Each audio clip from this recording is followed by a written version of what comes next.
my guest today. I can't wait. It's going to be a great show.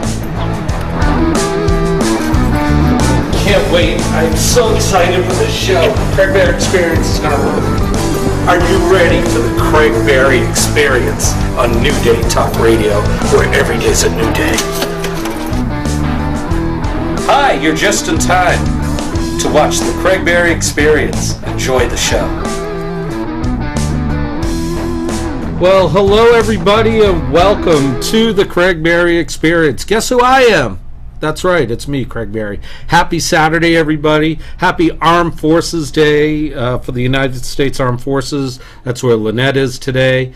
Also, a bit of sadness. I want to, deepest condolences to B.B. King, my hero. I'm also a DJ, and without his music, I don't think anybody who likes music would be here.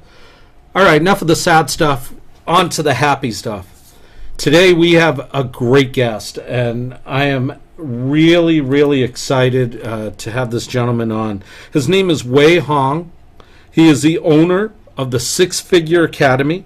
He is a breakthrough coach, and he is truly an awesome human being. I've known him for a number of years through our work schedules and so forth, and he is a great guy. Welcome to the show, Wei. Thank you. It's an honor to be here, actually. Well, thank you. That's nice to say. Wei, could you let us know what is a breakthrough coach and how does that work? A breakthrough coach. Yeah, that's a good question because that's a question I actually get asked a lot, simply because it's not your typical life coach, not your typical business coach. I think one of my mentors best described it as integrative coaching. Integrative coaching. Integrative coaching in the sense that we as people are more than just what our mental thoughts are, right? Mm-hmm. We're also emotional beings. We're also energetic beings. You know, how many of us have used the phrase, oh, I need to get some coffee to get more what? Energy, right? So there's an energy component, and then there's our physical bodies. So with all these different parts of our bodies, having people just, a breakthrough coach basically breaks through the barriers that keep us out of alignment. Okay. And so if you can imagine the types, all the various self-images we've had in our life. Such as when we were first born, we had no pretenses. We were an infant, right? Sure. And when we first got taught how to say, taught how to respond to no, we suddenly realized, okay, if I do this, I might get in trouble. Right. So in order to not get in trouble, we have to put on a mask. Whether or not we liked being a certain way, behaving a certain way, in order to avoid getting in trouble, guess what we do? We put on that persona. Sure. Right? And as we got older, what do? We go to school for the very first time. All of a sudden, it's not just our parents anymore. All of a sudden, we go to school, and then we have to put on another mask as a kindergarten student. Right? And then grade school student. And then to fast forward, we get done with school, then we're a young professional, then we're a seasoned professional. And if you can imagine all these layers that add up over time, we're never taught how to take the mask off like we do after Halloween is done. Mm-hmm. In life, we end up just keep putting one mask over the other. As a breakthrough coach, I would literally go in and break through all those old self-images, shatter them so that you can get back to who you truly are from the day you were born.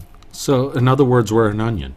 Exactly. Yes. Exactly. And that's one of the most popular metaphors that quite a lot of coaches use to describe how we get to the core of people's issues and problems that are getting in the way of where we want to go in life.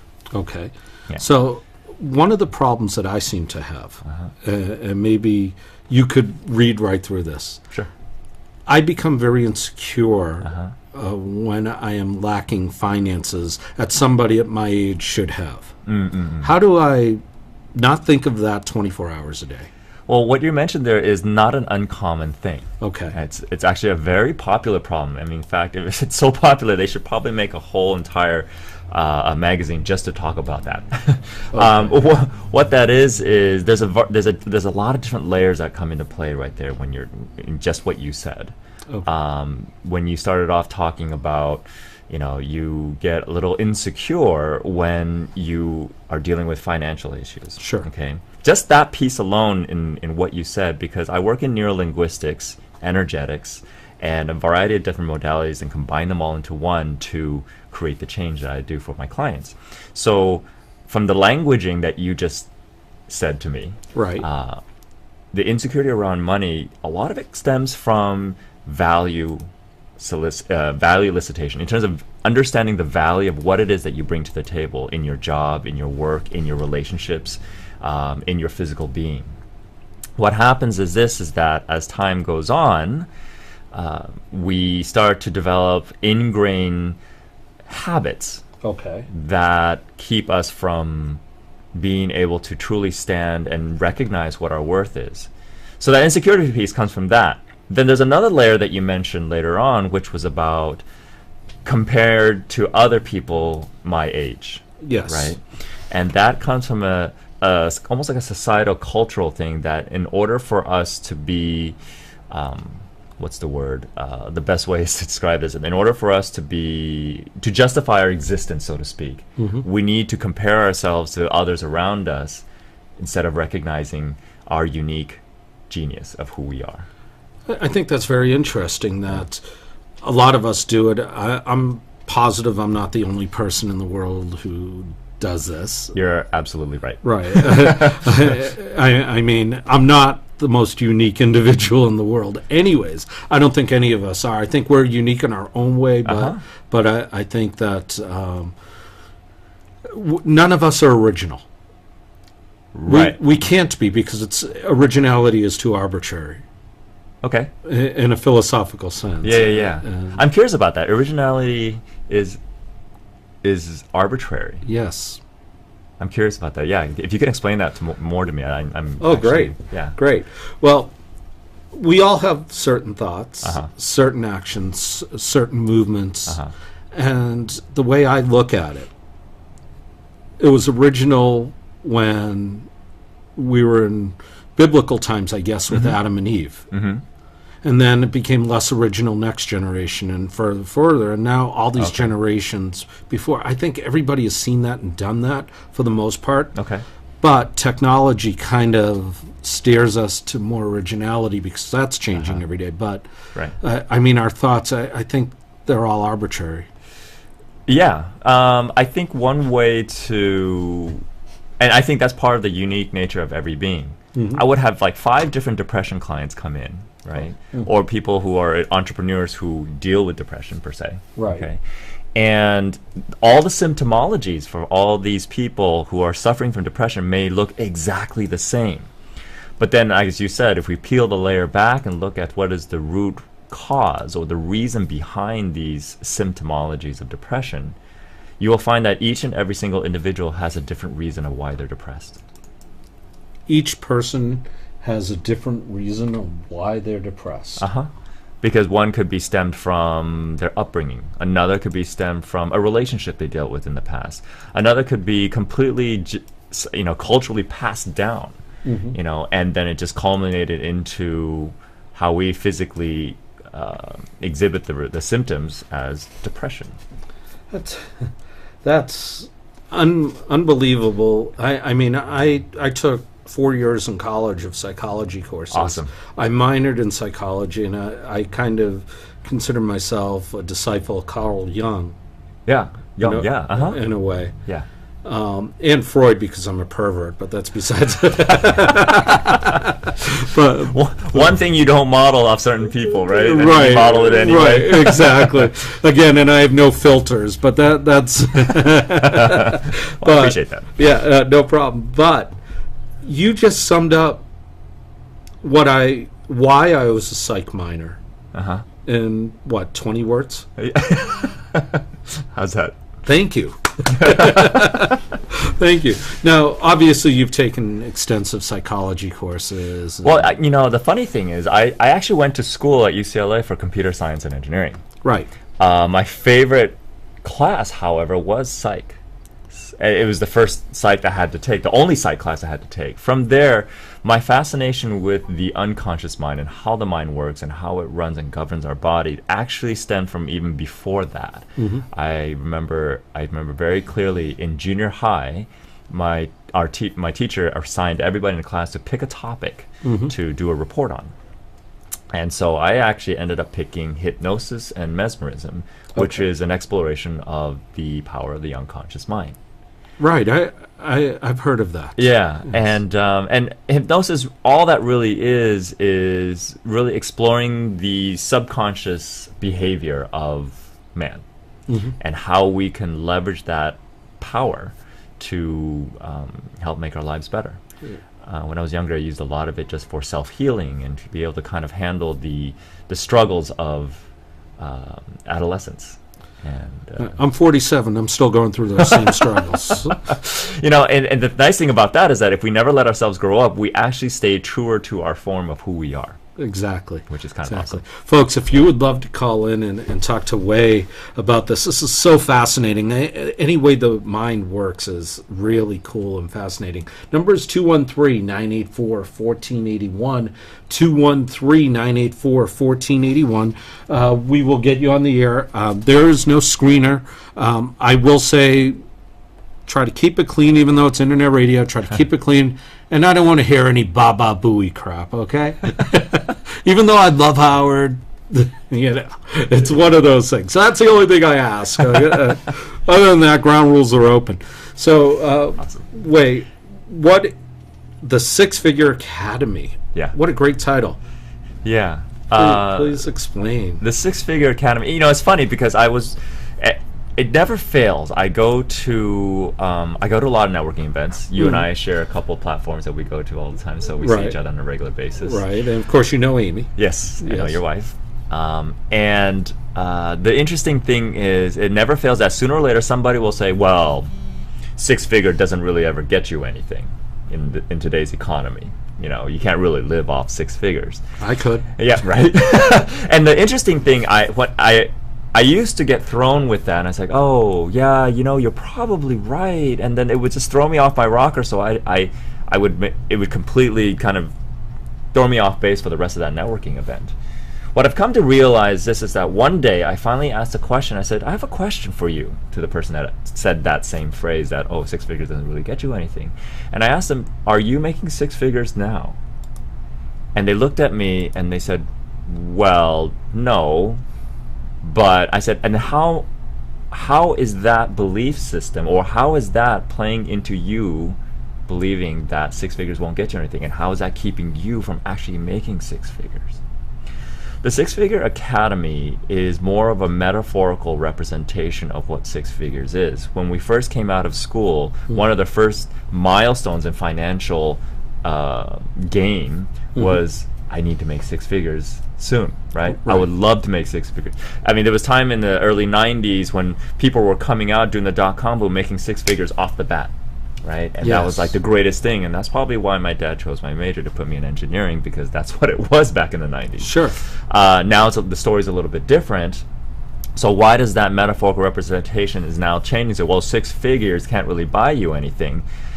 I believe that phrase or that belief system was created by somebody who wasn't making six figures. I think it's a jealousy thing. Yeah, maybe. Or just a belief system that we just, when we look at, this is where that comparison part comes in. When we look at somebody and say they have something that we don't have, they're the same age as me, or they're younger than me, we get into this insecurity complex. And trust me, you and I share a lot of the same thing, and that's what really pushed me onto this path, was being able to overcome and come to terms with that type of thinking and letting it go. So we look at people like that and they say, okay, well, it's the sour grapes. And remember the Aesop fable where the fox, the sour grapes, he couldn't get the grapes up there, and instead of trying harder to get the grapes, he ended up walking away saying, "Oh, I bet those grapes are sour anyway." it becomes a pessimistic point of view. Right. I bet six figures doesn't really buy you anything anyway, so I'll just keep myself. Right. And it's different. So what happens is when that belief system no longer becomes conscious, and it drifts and it floats and it settles down to the bottom into your unconscious area of your mind, where it just continues to run without your knowledge. Imagine how that affects your decision-making process every single day. When you're going out there making important decisions for you, your business, your career, your life, your financials, all those different things. If that's running in place, that belief system that six figures doesn't buy you anything anyway, maybe that unconscious mind is saying, well, then why bother making six figures? That's very, very interesting. And not to get into a political thing too, but from what you're saying, it sounds like people believe a certain way because it's so ingrained in them, and it's almost, they believe that the economy is bad, so it's going to be bad, and so they play into it. Yes. Right. Or they believe the fear of something, right, i.e. ISIS, right. Yeah, and they believe that it's going to be this. So my obvious question is, how do we get rid of these beliefs so that are so deeply ingrained within us that we've been taught to us ever since we were like 1 or 2 years old? Right. And how do we stop those? Yeah, that's a really good question. There was a great book that came out not a few years back called Outliers. I don't know if you ever read that. It was a study of a variety of uber successful people. I think Bill Gates was in that book as well. A few other people that literally were benchmark success icons, and it studied what separated them in terms of why they're so successful compared to the rest of the world. I always tell people this example, like if I was to gather the wealthiest and passionate people in the world, billionaires in a room, sat down and tasked them to come up with 10 simple steps that everybody can do that will put them on the path to achieving that level of success, they could probably do it. And then I would take those 10 steps and pass it out to the entire world to see who actually goes through the entire set of 10 steps. And the interesting thing is, because of our belief systems, our interpretations of the world around us and how we were raised and what we bought into, right, only maybe 1% of those people will probably get through all 10 steps. Some will get to 3 steps, some will get to 4, 5, or 6. Then there's that belief system that comes in. How we release that, it comes from, first of all, recognizing that and looking in the mirror and say, this is my issue. This is my problem. And taking ownership. Right. We live in a society that teaches us how to scapegoat every day. Yes. How to find someone to blame for our condition when really it was a decision that we made first to buy into. So if you think of a belief system, something you could buy from a store, at some point when you take it off the shelf, you still don't own it yet. You're still thinking about it. Right, till you actually pay for it, you don't own it. Right. And then you get to the checkout counter, you're still looking at it, then you finally buy it and you take it home, you open it up and you said, okay, well, I bought this, I invested money into this, it is mine.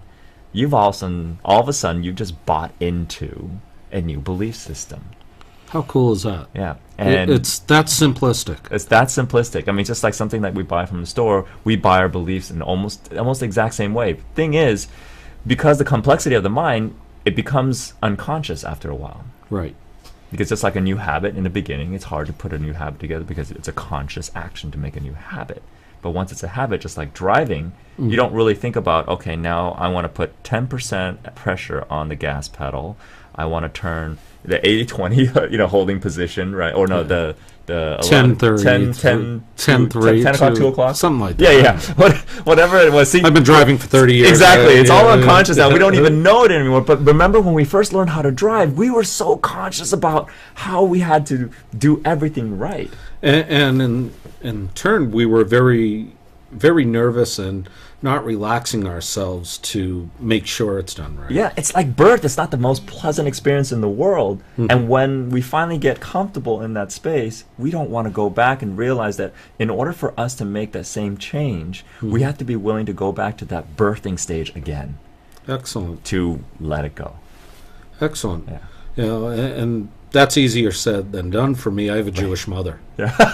And I have a Chinese mom. Oh, there you go. Yeah. Sometimes you try to let it go, but I may be 47. I'm still my mother's baby. Right. Yes. Right. And that's a whole separate story in itself as well. There's this whole thing that does your mom still tell you that, you know, you're still my baby. You will always be my baby. Oh my God.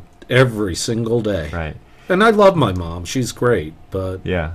I've worked with some parents before, and one of the biggest issues and problems behind why their problems persist is because their unwillingness to let go of impermanence.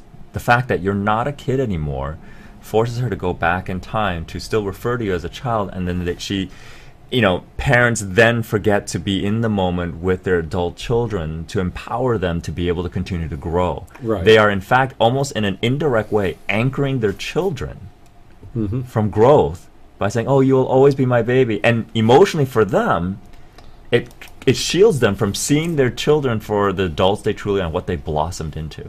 And that's okay. That's okay to a certain extent. To a certain extent, until it becomes a problem. Right. Right. And that's what I always ask my clients. It's like, well, they're telling me, oh, I have this and this and this. I said, how is that a problem? And if it's not a problem, then if it ain't broke, we don't fix it. Well, see, that's a whole thing with anything psychological. Yeah. Sometimes it takes an objective bystander to point out a problem that you may or may not have or may or may not realize is a problem. Right. But if we're completely introspective about ourselves, Right. we can figure out that, hey, something is a problem. It may not be a problem for others. Yeah. I'll give you another perfect example with me. Okay. Since I've been 3 years old, Uh-huh. I've had a fear of clowns. That's a popular fear. Yeah. I dislike them. I'm a little bit better now thanks to Amy. Uh-huh. She kind of held my hand when we went someplace and it was a clown. So okay, so what happened specifically? I mean, I get into cold sweats. I get shaky. Wow. It's legitimate. So even if I was to talk about and describe a clown to you, would you start to feel... Not talk about describe it so much. Okay. But if you had the clown makeup on, it's more the makeup Okay. than anything else. So right now, across the room, right in front of you, if there was a clown sitting... I wouldn't be there. Yeah. I would be under this table right now. Okay. Yeah, it's something that I don't particularly like. Yeah. And it's all because I was on a TV show back in Massachusetts when I was a kid. I'm not going to name the show. It's popular. They had them all over the country. It's a 4-letter word. It has a couple of O's, a Z, and a B in it. Okay. All right. So you were actually on the studio. I was in the studio. Okay, good. And my recollection was I was 3 years old, being a 3-year-old, and loud, obnoxious, like many 3-year-olds are. 3-year-old boys. Yeah. Yes. Yeah. And this particular clown during the commercial break yelled at me. Oh, he yelled at you. Yes, that's my recollection. Okay. All right. And sometimes memories are a little bit fuzzy, especially 44 years later. Right. But that's my recollection of it. Right. And I confronted this person who played that particular clown. Oh. Because we were both in TV, and right. And he's a very nice man. Right. A very nice man. And I said, I hate to say this, but when I was 3 years old, I was on your show, and I remember you yelling at me. Yeah. And he told me it never happened. And that's all it takes. Right. That's all it took, because before that, were you afraid of clowns? No, you went on the show. You wanted to go on the show. I wanted to go on the show. Okay, so I wanted to play with the seal. Yeah. But but ever since then, yeah, that created that. See, that's really interesting. That's a great example of how instant a belief system or an emotional trauma can impact your life. Mm-hmm. Now, the nice thing about having a fear of clowns is that it doesn't necessarily become a full-time problem in your life. No. But like, for example, if you have agoraphobia, if oh my you gosh, people, or those types of things, those types of things would probably be an impact. And you'd be surprised when I work with entrepreneurs and they come to me with this, oh, I'm struggling with my business, I have anxiety around money and finances, and that's primarily what gets them in the door. You'd be surprised at what shows up after we start peeling the layers back. You get things like depression, you get things like PTSD, you get things like phobias that literally over time start to impact all areas of your life. Because if in your unconscious mind it says, well, if you fear some aspect of the clown and you see a particular aspect in something else that you do, for example, with a client or something. What if a client walks in with clown-like makeup? Right. But they just really bad at makeup, but it makes you think of a clown. Oh, it would drive me crazy. Right. By the way, we have a caller on the line. Perfect. Hi, Amy. Hey, hi guys, how you doing? Hey, Amy. Hey, Not a plant. You know what? Wei, I wanted to mention because besides knowing each other in in a marketing sense, you and I have worked together. And one of the things that you said to me that was really a turning point was your oxygen mask analogy. Could you kind of talk about that a little bit? Because that was really an eye-opener for me. Right. So, in linking, thank you for asking that question, Amy. So glad you called in, actually. Yeah, thank you. The oxygen mask phenomena is a analogy or a metaphor I like to use, especially when it comes down to when people are at a point where recognizing their own value becomes a bit of a challenge. And what I mean is, most of us have ridden a plane before, and we looked at the emergency thing for the to explain what happens if the oxygen mask comes down. The piece that I often bring attention to is like when they tell you how to handle that situation when the oxygen mask comes down, they say, who do you put the oxygen mask on first, right? Most parents, by default, if not told to, will say, oh, let's take care of the kids. Here's the problem with that is that if oxygen is being sucked out of the cabin like fast, if you start passing out while you're putting on oxygen masks on everybody else around you, what potentially could happen? You could die. Not only you, but if you're not seeing clearly and you're putting the oxygen mask on somebody's ear, on somebody's cheek, and you're putting it improperly, it's not just you that's going to be impacted. Here's the biggest problem when we're talking about people who are not willing to step up into the valley and take care of themselves first and their issues, is that you become not as effective in taking care of those that you love and care about in your life. By understanding that even in life, the oxygen mask phenomena is about putting the oxygen mask on yourself first so that you could be of fullest capacity to be able to take care of everybody else around you. That is the best approach. So entrepreneurs often forget to pay themselves first. They often forget to take care of themselves first. And when you're in that point where you're struggling and you're like wondering where your next, I have experienced this before. My next meal is coming from. I've been at a point where I was eating ramen noodles, and even ramen noodles. Where's my next ramen noodle going to come from? Yeah, I can relate to that. When we get to that point, how effective can we be to really take care of people every day? Especially if you're in our service industry. Me being a coach, I need to be fully present for my clients. But if all my head is wrapped around when am I going to get my next meal? How am I going to pay for this? How effective am I going to be taking care of somebody else's life? And I agree with you. Now, Amy, let me ask you this. Yes. All right. Do I or do I not often say that to you as well when you get into your quote-unquote hamster mode? Well, you do say it to me, but you said something earlier on the show that that kind of addresses that point. You said sometimes it takes an outside person who's not so close to you. Wow, you actually listened to me. Yeah. And so that's exactly what it was. When you said it, I do listen to you, but when you said it, you couched it from the standpoint of a loving husband. When Wei said it, he couched it from the standpoint of a coach. And coming from Wei, not to say that it was better or worse than what you said, it just sunk in more than when you said it. And ever since I've been working with Wei, I've been able to catch myself when I go back into those, put the oxygen mask on someone else's, someone else first. I can now catch it. And so I say, oh gosh, I'm doing it again. And then I actually hear Wei's voice in my head, which is actually really a helpful thing, because I run over some of the things that we've talked about, and it comes in my mind's eye in Wei's voice and approach. So I think that's helpful as well too. Well, see, that's really great, and thank you for sharing that. At least I feel like I'm not the only person in the relationship with voices in my head. But you have a helpful voice. I have the voice. Well, never mind. Amy, I really appreciate what you shared just right there in terms of hearing the same thing from different people. I mean, it's the same reason why a lot of people read different books that say the same things over and over again. Oh, you mean every sales manual that's ever been written? Oh. Exactly. Oh.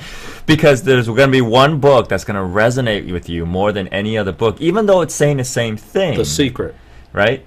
The Secret. Exactly. And so if there's one book for you, for example, for you, if it's it's The Secret. I mean, for example, I've read the book Think and Grow Rich so many times. Mm-hmm. And then it wasn't until I read a different version of that, I forgot which book I was like, Message of a Master.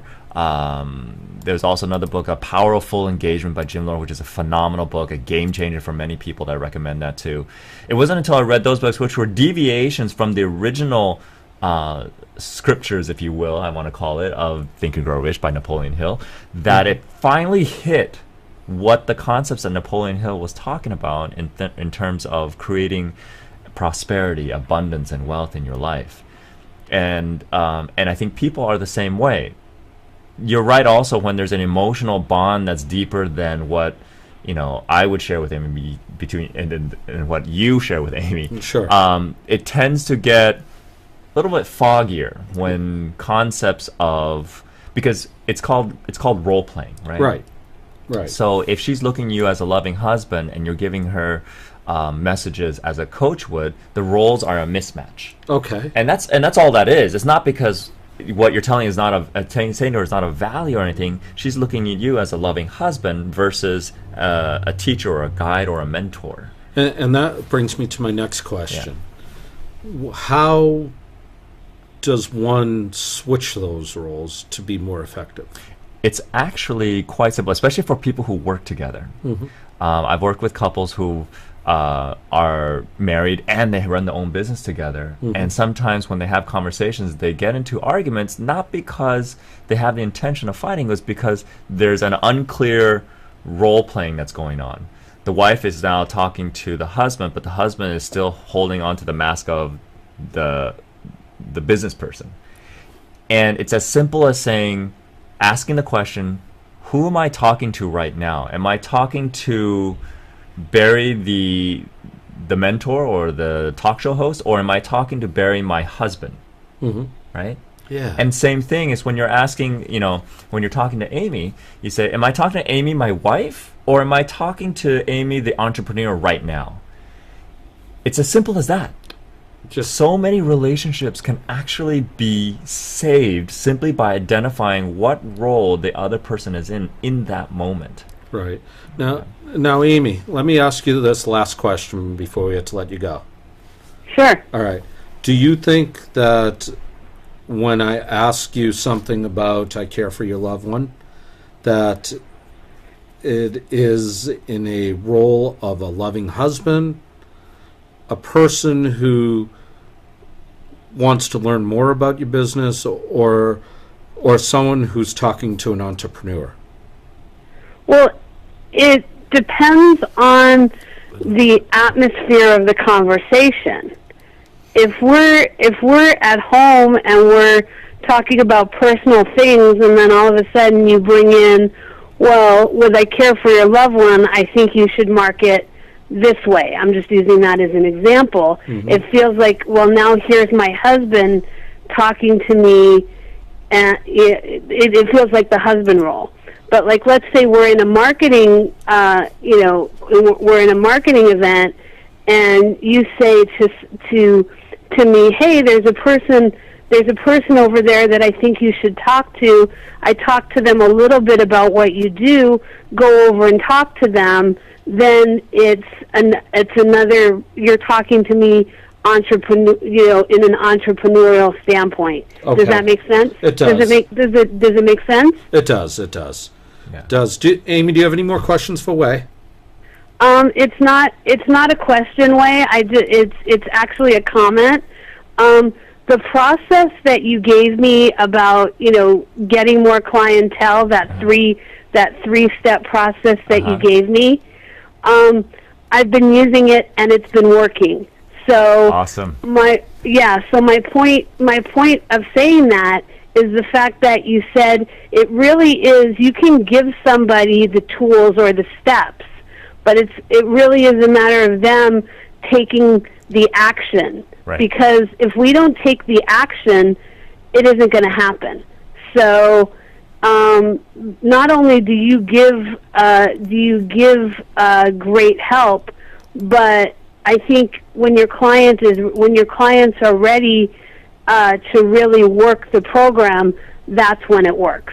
So I'm starting to wake up now. I'm starting the beginning of the birth, as you put it. Beautiful. So, so just want you to know I haven't had a chance to share that with you, but I think it's great to be able to share it with you on the air as well. So. Oh, thank you so much. All right, Amy, thank you for calling. I appreciate it, and I will see you later on. All right, take care. Enjoy the rest of the show. I'll be listening. All right, bye, thank guys. you, Amy. Bye. Wow. That was pretty awesome. That was great. That was an awesome call. Speaking of Amy's business, we're going to take a real quick break, and we'll be right back, okay?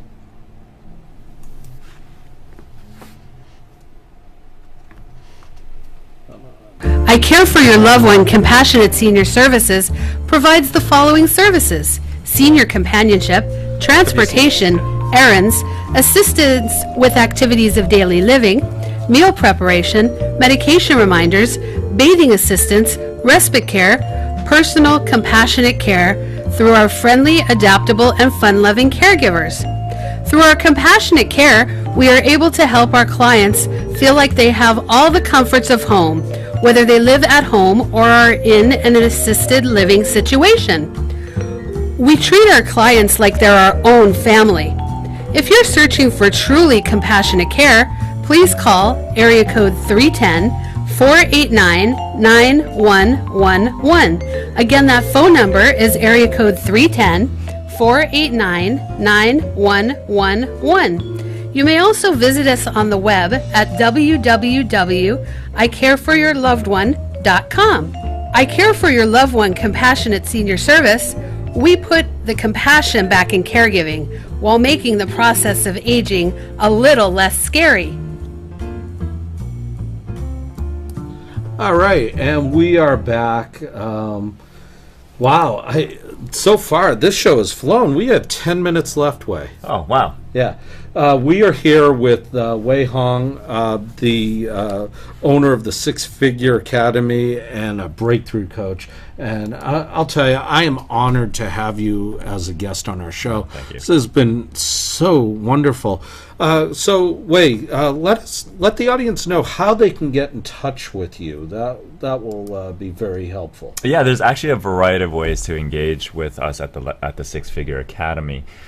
We actually have a podcast series that goes out. There's a couple episodes that go out every week. Okay.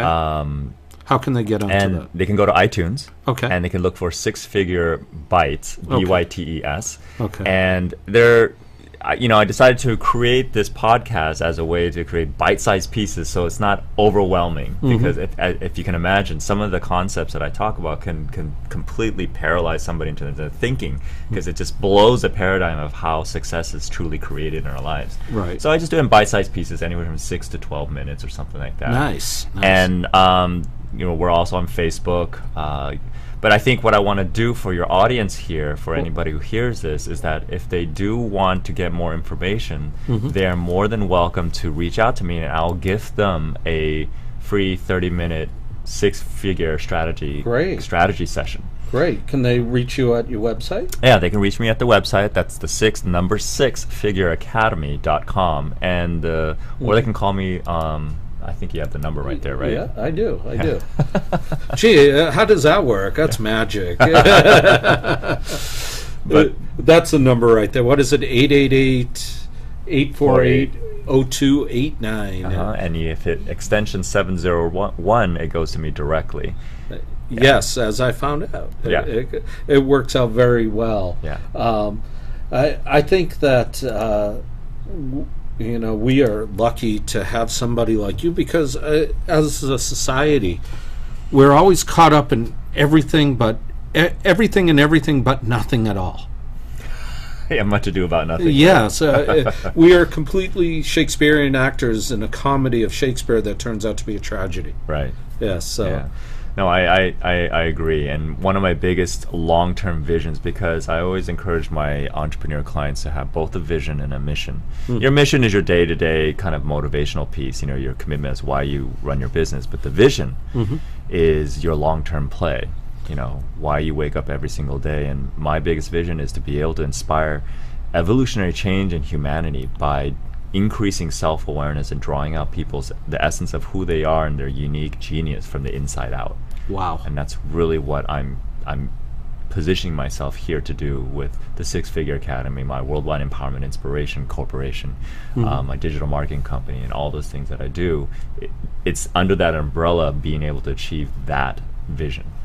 It's unbelievable how somebody can achieve it. And I've said this to Amy, and I have said this to every human being I've ever come across. There's one word in the English vocabulary I must lose, and everybody must lose. Can't. You can do anything you want to do. You may not want to do something. For example, I don't want to be a doctor. Right. Just don't want to do it. Right. But the can't piece is big. I mean, that's one of the biggest things that I attribute to my father. My father said a long time ago, trying to motivate me to do better in academics, but I filtered out the academics part and took it literally. He said, if any human being can do, I think he was talking about math or calculus or something like that, so can you. But what I took that as is, if any human being can achieve something in life, you just being a human, another human being in itself can also do the same thing. Absolutely. Yeah.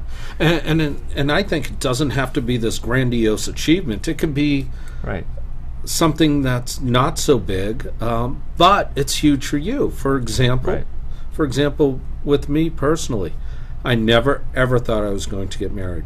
7 years ago, I got married, and I achieved that because I wanted to. I met the woman of my dreams. Beautiful. And we're still newlyweds 7 years later. That is awesome. So you survived the 7-year itch. Yes. We just had our anniversary. Had a nice car accident on it, but hey. It's the beginning of the new. When things like that happen, we often should take a moment to take a step back and ask, okay, what is this a sign or a indication for you to do? When we wake up every single day, we have a choice in how we ask our questions, right? Exactly. It's like questions, and the answer that we find, because we always ask questions that we don't know the answer to. Well, we have to, right? Like the ones like, why is my life like this? Why is my life so bad? Right. The question you have to ask yourself is, if you finally get an answer to that, will it push you forward, or will it continue to hold you back? Could you repeat that one more time? I want to get that. Okay.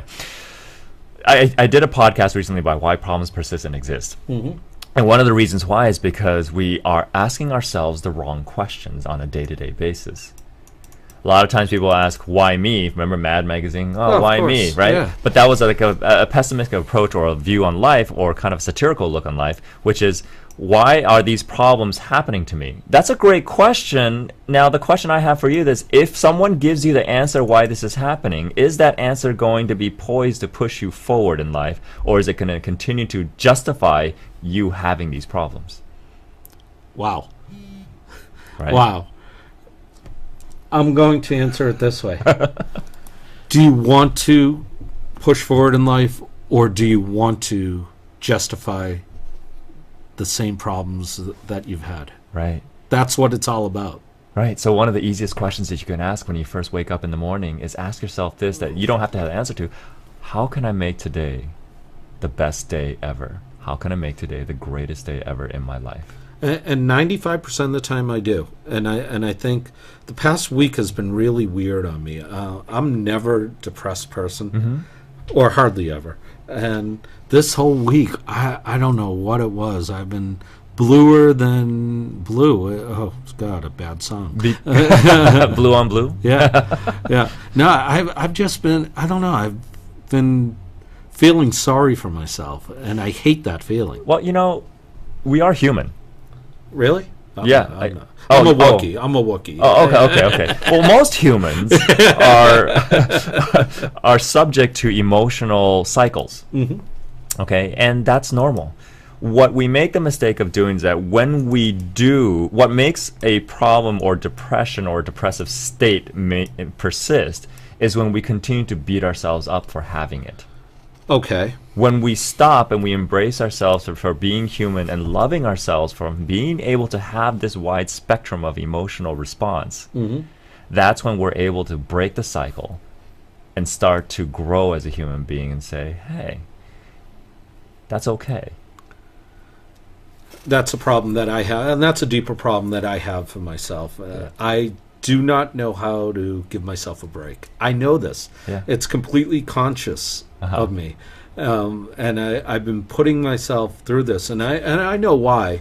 I try to compare myself to others, which isn't fair to myself or the other people. But we had to learn that somewhere. Oh, yeah.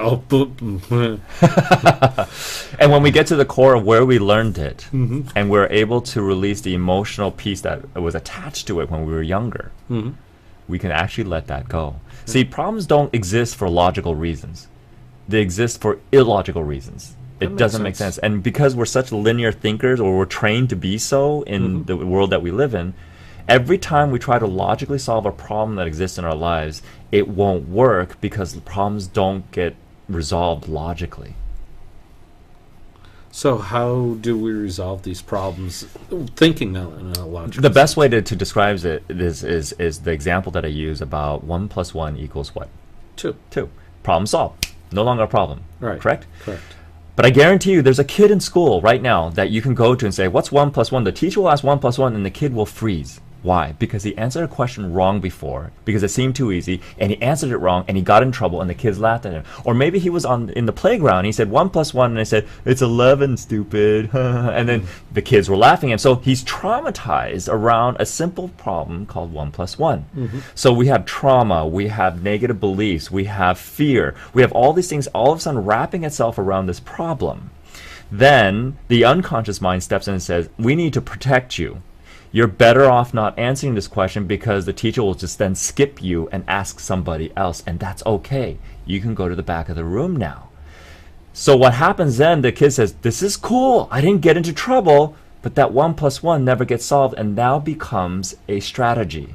Now it becomes a problem. Now it becomes pi to the cube power or something. Right, and everything just gets piled into that. Yes. So what was 1 + 1 back then is now maybe my relationship, and now maybe at doing my financials for my business. And that just continues to compound over the years of our life. What we do as a breakthrough coach, we go in there and we peel back and we knock away those emotional traumas, those limited emotions that make it illogical, until the unconscious mind then looks at it and goes, wait a minute, that's 1 + 1. That's 2. Problem is gone. Oh, my God. That's how we solve problems like PTSD in an hour. We solve like anxiety, all that. Wait. It's not wait, W-A-I-T, W-E-I-G-H-T, wait. Those of us who have issues, we have to get to the crux of that problem. Yeah. Because if you don't, it's going to be a psychological mess for you, everybody around you, and it's going to affect not only relationships, but your own inner being. Yeah. A problem starts to become a big deal when it starts to impact other areas of your life. Wow. We don't realize it until that starts happening. You are amazing. I would love to have you back on the show sometime. I'd love it. It's absolutely great. This has been the best 50 minutes of my life. I'll tell you. I'll tell you because, like Oprah has an aha moment. Right. I had an aha moment when you were talking, and I appreciate that. And I think that we all have to kind of be introspective a little bit more. We're afraid. Mm-hmm. I know our people are afraid of everything. It's kind of annoying. I want to thank my guests, Wei Houng. Thank you so much for being here, Wei. Oh, thank you for having me. Yeah, I would like you to watch us again next week. Next week we're going to have Mark. I can't remember his last name. Mark Gold. Mark Gold. Mark Gold. He is a videographer. He's going to talk about a senior's living history. That's going to be awesome. And then on the 30th, we're going to try this again. We're going to have Suzanne on, who is a hypnotist. Ooh. And Craig Berry's going to be hypnotized. Ooh. Oh, God. Oh, God. Should be fun. Yeah, it should be fun. Well, I am out of here. We'll see you next week. Thank you for watching and listening. You can watch us on demand forever and ever. Give us about an hour or so, and I will let you know that we're having a good time. So we're out of here, and I will leave you with this, and it's a quote from RuPaul. Okay, I love RuPaul. He is awesome. If you can't love yourself, then how the hell are you going to love somebody else? Can I get an amen up in here? Amen. All right. So we are out, and we'll see you next week.